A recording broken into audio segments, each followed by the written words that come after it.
拇指相机这个品类过去一直有点像高级玩具，它很好玩，能夹在帽子上，能挂在胸前，也能吸在各种奇奇怪怪的位置上，也能绑在宠物的身上，拍到很多手机和相机根本拍不到的视角。但问题是，很多素材拍完以后也就停留在了好玩这一步。你发个朋友圈可以，做个旅行花絮可以，剪一个宠物第一视角可以，可一旦你想把它放进 YouTube 正片、B 站正片、骑行口播、产品评测或者一条稍微认真一点的创作者视频里，它马上就会遇到一个很现实的问题：这条素材到底能不能用？所以今天这期不想做一条特别普通的 DJI Osmo Nano 对比 Insta360 的 Go3S， 普通评测会比重量、比参数、比续航、比画质，最后告诉你谁适合谁。因为对于真实的创作者来说，真正决定一台小相机价值的，不是它能不能拍到一个奇怪的角度，而是这个角度拍出来以后，这条素材能不能活着上时间线。这也是我这次最想聊的核心：拇指相机是不是从 DJI Osmo Nano 开始真的有点变了？以前这类机器卖的是轻巧、好玩、新鲜感，但 Nano 这次明显不是只想做一个更好玩的玩具，它更像是把这个品类从玩具桌上直接拽到实营创作上。他想问的问题不是你能不能拍得到，而是你拍到的东西能不能进正片。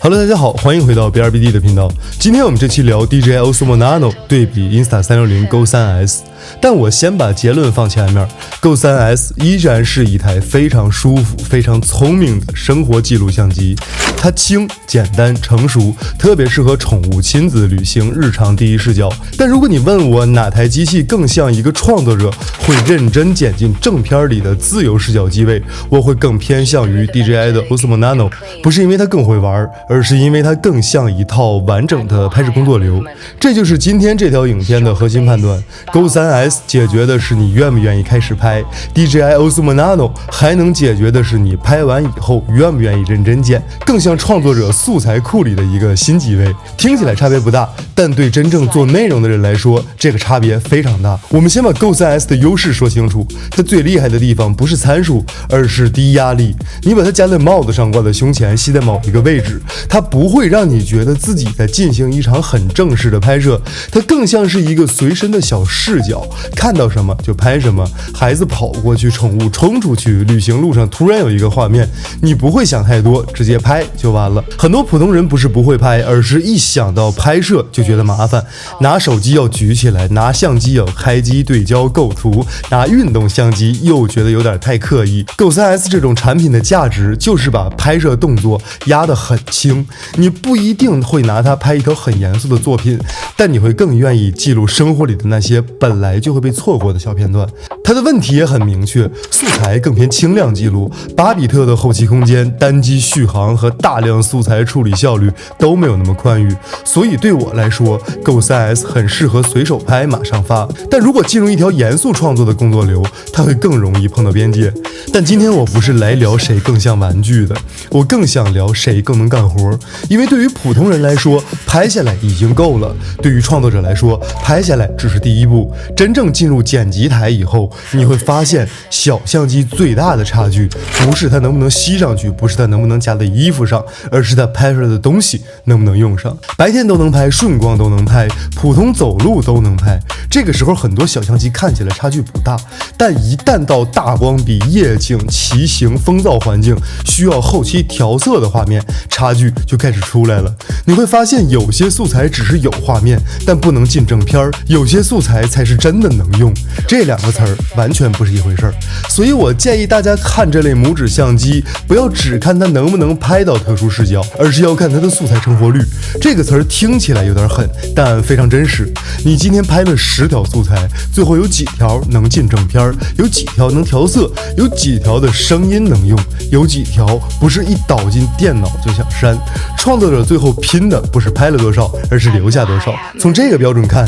DJI Osmo Nano 真正有意思的地方就出来了，它不是只想做一台更小的运动相机，也不是只想做一台更好玩的拇指相机，它真正想做的是把自由视角这件事儿往创作者交付上推一步。4K60、4K120慢动作、10比特 D-Log-M 多功能图传模块、Osmo Audio 双无线麦克风直连生态、主相机续航快充、素材快传，这些东西单独看都是参数，但放在一起其实就指向的是同一件事儿。他想让这一类小相机拍出来的素材不只是好玩，而是真的能用。这里面最值得拎出来的是10比特 D-Log-M， 因为 Go3S 本质上还是8比特素材，它的优势是直出轻松，拍完就能发。但如果你想把这条素材和微单 Pocket 无人机的素材混剪，想统一调色、压高光、拉暗部，甚至想做一点电影感调色，8比特很容易在天空、肤色和大面积渐变里露馅儿。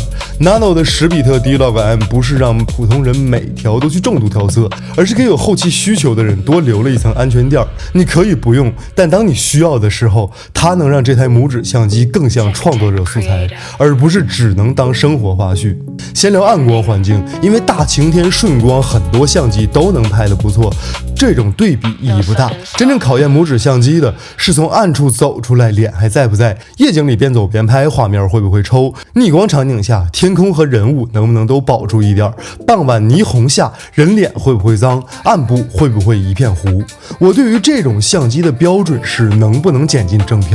DJI Osmo Nano 的优势就在于它的规格不是为了让你在参数上赢，而是为了让你在更复杂的光线里多留下一些可用的素材。对于创作者来说，这才是最大的安全感。尤其是夜景和大光比，很多拇指相机在白天看起来都很能打，但一到夜晚，画面的质量犹如金融危机时的股价直线下降。你如果只是发一个随手记录，当然没问题，但如果你要做一条有节奏、有画面质感、有情绪氛围的视频，那这些问题就会被无限的放大。Nano 的价值就是它让这种拇指相机机位不再只能承担补充花絮，而是有机会进入正式的叙事。其次是声音，很多人买拇指相机的时候会下意识的忽略声音，因为大家觉得这种机器就是拍画面用的。但如果你真的做 YouTube、B 站、骑行、户外、探店第一视角教程，你会知道声音不是附加题，声音是生死线。画面稍微差一点，你还能靠剪辑节奏救一下，声音一旦烂掉，这条素材基本就废了。这也是我很看重 DJI Osmo Nano 的地方，它能进 DJI 的 Osmo Audio 生态，可以直连2个 DJI 无线麦，例如前段时间我拿到的 DJI Mic Mini 2。这个点对于普通人可能只是一个功能，但对于创作者来说意义非常直接。你骑行的时候想边骑边说，户外拍摄想边走边讲，做产品评测想拍手部第一视角又同步解释，声音不能只是录到，它必须是能用。有声音和声音能用是两回事儿，很多设备都能帮你把现场声音录下来，但如果风噪太大、人声太远、环境太乱，后期再怎么救也很难拿到舒服可用的声音。特别是第一视角内容，观众看到的就是你的视角，听到的就是你的判断。如果声音一塌糊涂，这条内容的信任感会直接掉下来。Go3S 用来记录生活完全没有问题，但如果把它放进严肃创作者工作流里， Nano 这边的麦克风生态优势就会非常明显。说完声音，我们再说说拍完以后谁更少的折磨我。这个点很多博主不怎么聊，但我觉得特别重要。真正创作者都知道，设备打断创作比参数差一点更可怕。你本来想拍一个视角，结果想到要装配件，要看不到画面，要担心没电，你很可能就不拍了。而很多视频质感的差距，其实就是从这一次不拍了开始。你少拍一个手部视角，少拍一个低机位，少拍一个第一视角，整条片子的层次就少了一块。再补一个很多人会忽略但很影响体验的点，续航。Go3S 单独相机官方标称大概是38分钟左右，配合 Action Pod 可以达到140分钟左右。Nano 单独相机官方标称大概是90分钟左右，配合多功能图传模块可以达到200分钟。这里要注意，这些基本都是低负载实验室条件下的数据，真拍 4K 高帧率、开防抖、频繁预览，实际都会往下掉。但趋势很明显 ，Go 3S 更像短片段生活记录 ，Nano 更适合一场拍摄里反复补机位、补视角，少一点刚进入状态就没那么担心没电的焦虑。DJI Osmo Nano 的多功能图传模块，我觉得不能只理解成为一个充电盒，它更像是一个创作者底座，它能监看、能遥控、能给主相机补电，还能承担素材管理和扩展的角色。这个东西的价值不是看起来有多高级，而是它让你拍摄前、拍摄中、拍摄后都更可控。你不是盲拍完以后回去开盲盒，而是现场就知道自己大概拍到了什么。这个差距在个人创作里非常明显。一个人拍视频已经够忙了，你要管构图、管声音、管光线、管台词、管机位，还要管后期。如果一台相机能让你少确认一次构图，少担心一次收音，少折腾一次导素材，它就不只是多了一个功能，而是在减少你的内耗。创作者真正愿意长期使用的设备，往往不是参数最夸张的，而是最少打断创作的。这也就是为什么我会把 Nano 叫做自由视角机位，而不是简单的拇指相机。因为拇指相机这个词听起来还有一点玩具感，但自由视角机位不一样，它代表的是你在正常主机位、手持机位、运动相机机位之外，多了一个可以补充叙事的镜头语言。它可以拍你手上正在操作的产品，可以拍骑行时道路和声音，可以拍你穿越过城市夜景时的第一视角，可以拍宠物的低机位，也可以拍一些普通相机根本不好摆的位置。这些镜头单独看可能都不复杂，但是它们会让你一条视频更完整。比如你做产品评测，主机位讲完以后，如果只有手持 B 肉，画面会感觉有点常规，但你加一个第一视角的动作，观众就更有代入感。你拍骑行，如果只有车头视角，信息会单一，但你加上帽夹视角和口播声音，内容就会更像真实体验。你拍旅行，如果只有手机随手扫，画面会像游客记录，但你加上一些低机位、胸前视角和夜景移动镜头，视频就会更有现场感。这里 Nano 自带的双面磁吸能满足非常多的场景需要， Go 3S 这边只支持单面磁吸，稍微差了一些。所以 Nano 的价值不是替代你的主相机，它是给你内容系统补一块以前缺失的拼图。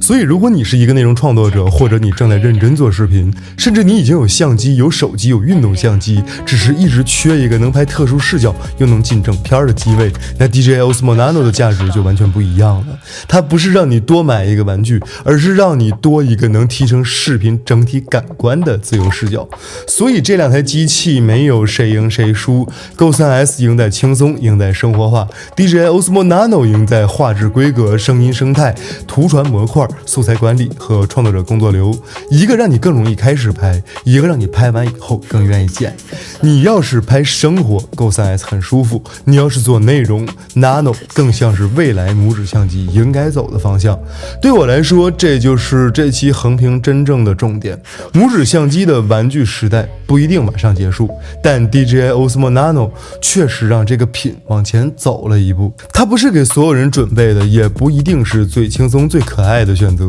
但它很可能是更适合创作者的选择。因为创作者买设备最后看的不是它有多好玩，而是它能不能稳定的进入到你的内容流程。所以我的最终建议很直接， Go 3S 依然值得看，尤其是你想要轻松低压力随手记录，拍完直接发，它依然很舒服。但如果你已经开始认真做内容，关心画质，关心声音，关心夜景，关心调色，关心续航，关心导素材的速度，那 DJI Osmo Nano 会更符合你的要求。 OK， 以上就是本期视频的全部内容。依旧，如果你有什么不懂不会或者类似的玩法，欢迎评论区留言，我们下期见。